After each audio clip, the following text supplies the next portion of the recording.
Bismillahirrahmanirrahim. Assalamualaikum warahmatullahi wabarakatuh. Perkenalkan, nama saya Nurjana Tilbia dari kelas tertua, kelas PAI 2D Prodi Pendidikan Agama Islam, Fakultas Tarbiyah, Institut Agama Islam Negeri Parepare. Pada kesempatan kali ini saya akan menjelaskan materi mengenai pengembangan kecakapan dalam pembelajaran.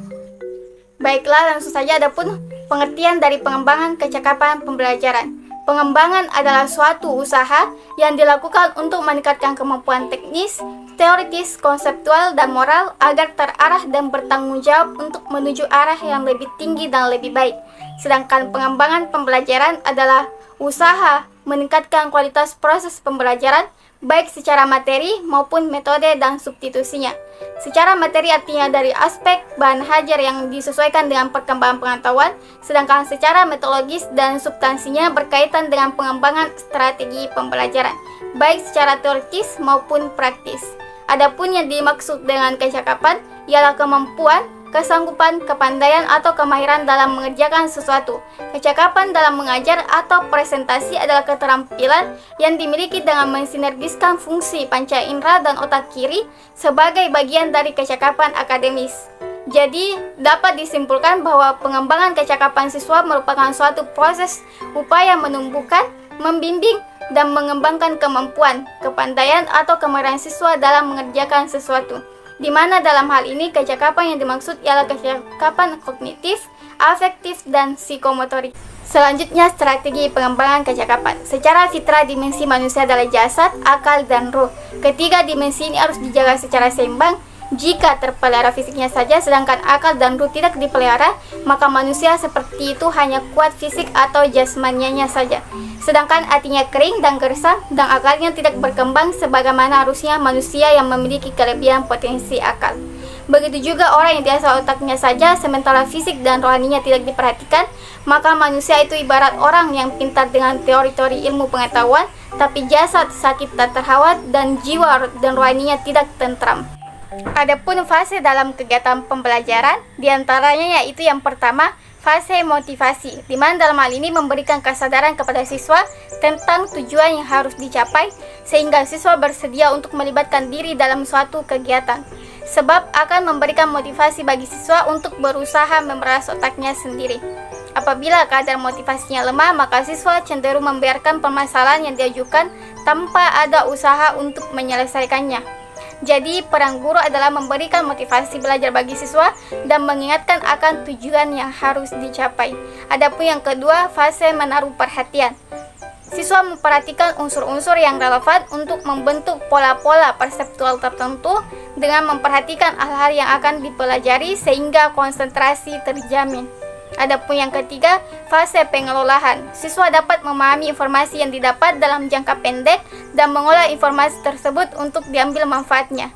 Dalam hal ini, siswa harus mengingat kembali cara yang pernah digunakan sehingga terpilih cara yang mana paling cocok untuk masalah ini. Kalau tidak tersedia, maka siswa harus kreatif, menciptakan ide baru paling tidak mengarah kepada tujuan yang dimaksud. Adapun fase yang terakhir yaitu fase umpan balik, mendapatkan konfirmasi tepat atau tidaknya penyelesaian yang dikemukakan. Karena komunikasi ini dapat meningkatkan atau menurunkan motivasi siswa untuk berusaha keras memeras otak lagi pada lain kesempatan. Fase-fase tersebut dapat diaplikasikan pada kegiatan-kegiatan kemampuan kognitif, afektif, maupun psikomotorik. Untuk menyempurnakan rangkaian fase dalam proses belajar siswa, dapat kita perhatikan beberapa poin, diantaranya yang pertama yaitu perhatian. Siswa khusus memperhatikan hal-hal yang akan dipelajari. Yang kedua, menggali atau motivation expectancy. Siswa sadar akan tujuan instruksional dan bersedia melibatkan diri. Adapun yang ketiga, menggali retrieval the working memory. Siswa mengingat kembali dari ingatan jangka panjang apa yang sudah pernah diketahui, dipahami, dikuasai tentang pokok bahasa yang sedang dipelajari. Yang keempat, berprestasi selektif. Siswa mengamati unsur-unsur dalam perangsang yang relevan bagi pokok bahasan siswa, memperoleh pola perseptual. Yang kelima, mengolah informasi. Siswa memberikan makna pada pola perseptual dengan membuat informasi yang sungguh berarti antara lain dengan menghubungkan informasi lama yang sudah digali dari ingatan jangka panjang.